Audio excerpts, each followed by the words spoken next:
Okay, first of all, this is really my first chance to have a good look at a T20 programme from up high, and I think it's been an exciting tournament so far.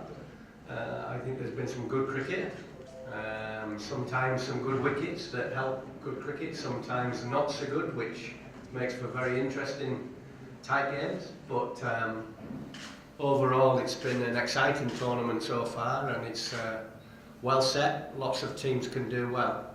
Secondly, regarding our own players, I think that it's been a bit up and down. Some of them have played really well. I think some of the bowlers have done especially well, the likes of Taskin and Chaffield's done well, and several others. The spinners have all bowled pretty well at times, and it shows our depth of spin, what we have got. The batsmen at times have done well. You know, Lytton the other day played a very special knock, Lytton Das, and Bushvicker in a wonderful chase at Mirpur. So it's not always been easy for the local boys, because sometimes they don't quite get the chances because there's a lot of international stars here. But the ones that have played, I think the second half of the tournament, I expect certainly more performances, which would be really, really good. Obviously, it's World Cup year, and you have only 3 months to decide the final work there. So, will there be any bearing of the BPL performance as per the Well, the BPL. I don't think we should get too carried away with performances, whether players do well or not so well. It's a very different format to 50 overs, and as you know, the 50 over game, the ODI game, we've been doing quite well recently, so I'm not getting too carried away, but having said that, we all expect our players to perform, and they expect to perform as well. So it doesn't reflect too much on selection for World Cup, but it doesn't do any harm. You know, if you're playing well in this tournament, in front of the TVs, in front of the fans, in front of the selectors, in front of your fellow professional colleagues, you know, the players from all around the world, then it can be a good thing. Can you single out any special findings in the BPL for Bangladesh?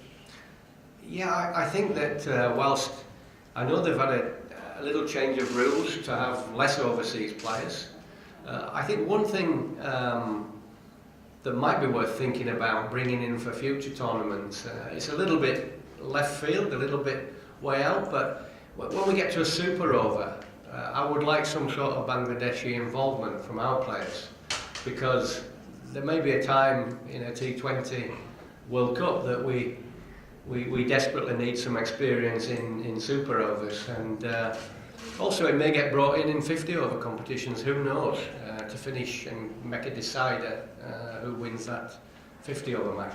So you know, one of the changes I would love to happen is that each team, the super over, has to be bowled by a Bangladeshi. That would make it very interesting, because it would be a good it would be a major factor regarding the very start of a tournament. Who do you select in your squad? Because the likes of a Taskin, the likes of a Ronnie, the likes of a Fizz, people who can bowl that last over, they may well be getting picked up and being played all the time, because they might be able to bowl that super over for you. And also, one batsman of the openers has to be a Bangladeshi. You know, that way then they get some experience in playing in that super over. So a little bit different and a little bit left field, but you can see my reasoning is I'm desperate for the Bangladeshi players to experience all aspects of cricket, and super overs are here to stay. I feel they're very exciting. Coach, Somonkar is missed out for Russia 11. Even his batting order is not fixed. So as a regular national team player, is this a concern? Oh look, I mean, Shomo is a very good player. You only have to look back to the one-day international down at Chittagong against Zimbabwe, when he played a very, very special innings, and he's a player that can play all formats. He's a player that can bat in lots of different positions, and I think sometimes being a player that does that, you sometimes you don't quite nail a position, and you know, is he an opener, is he a middle order player, is he an all-rounder? Those are the questions that still remain maybe unanswered. You know, there's only one guy who really can answer that, and that's Shomo, to actually get some consistency and success regularly in one position. But he's a very good player to have because of that simple fact that he can do several things. You mentioned the pitches, some of the mini world, some of the mini also good. Given that most of the mini games are played on flat pitches around the world, how effective are these pitches when owning T20 skills, when survival becomes primary rather than scoring runs? Yeah, it probably doesn't test the bowlers enough, these conditions. It certainly tests the batsmen. I've got no problem with the groundsmen in Bangladesh. They're trying their best to produce the best possible wickets for T20 cricket. They've played a lot of cricket in Sylhet. They've played a lot of cricket in Mirpur. They've played a lot of cricket in Chittagong. So we're at a stage of the season as well when the actual squares are getting beaten up quite bad. Ideally, leaving a little bit more grass on the wickets would certainly help. To some of the Bangladeshi spinners, they probably wouldn't like that, but it would make the ball come onto the bat a little bit more.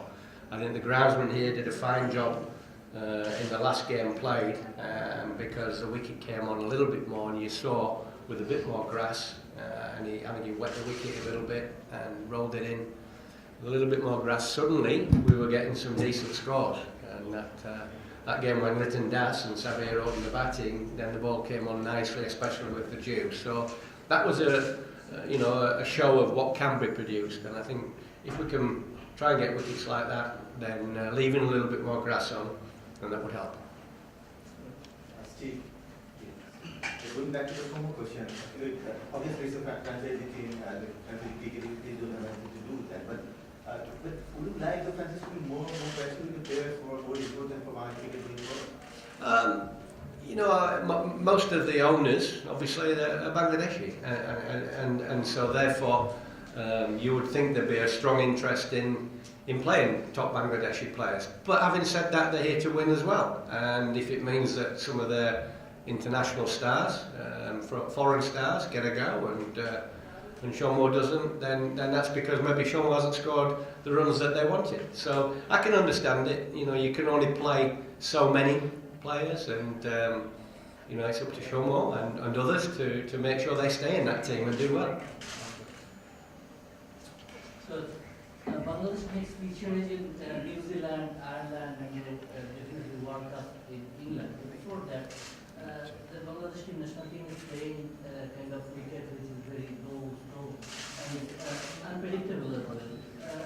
So before the World Cup, Ireland to New Zealand, how much it is actually helping for the preparation of the national team? Yeah, let's keep that quiet from the New Zealanders that we've been playing on these wickets. But no, it's far from ideal preparation, the way that we go straight from the BPL into one-day internationals in New Zealand.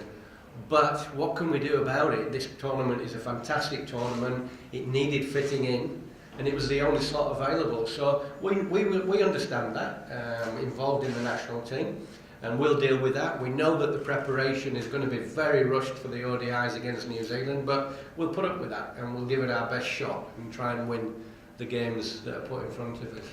The test boys are different. They've got a little bit longer, the specialist test guys, a little bit longer to prepare and acclimatise in New Zealand, and they'll be better prepared, so that shouldn't be a problem. Ireland will have good preparation for. We're going to have a little camp in Mirpur before we go, get to Ireland, experience some good cricket against the West Indies and Ireland, and get used to the cold of Ireland and the wet. And slowly the wickets will start to dry by the time we get to England. And once again, I think we'll be, with the Ireland preparation, we'll be in a good spot when we get to the World Cup in England. And hopefully by then our team will have carried on winning. Very difficult to do, certainly in New Zealand, but if we can keep producing some good results, then we're going in the right direction in ODI cricket. Thank you. Thank you. Thank you. Thank you.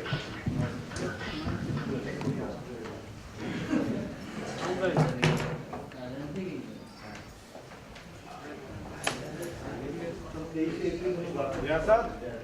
Close.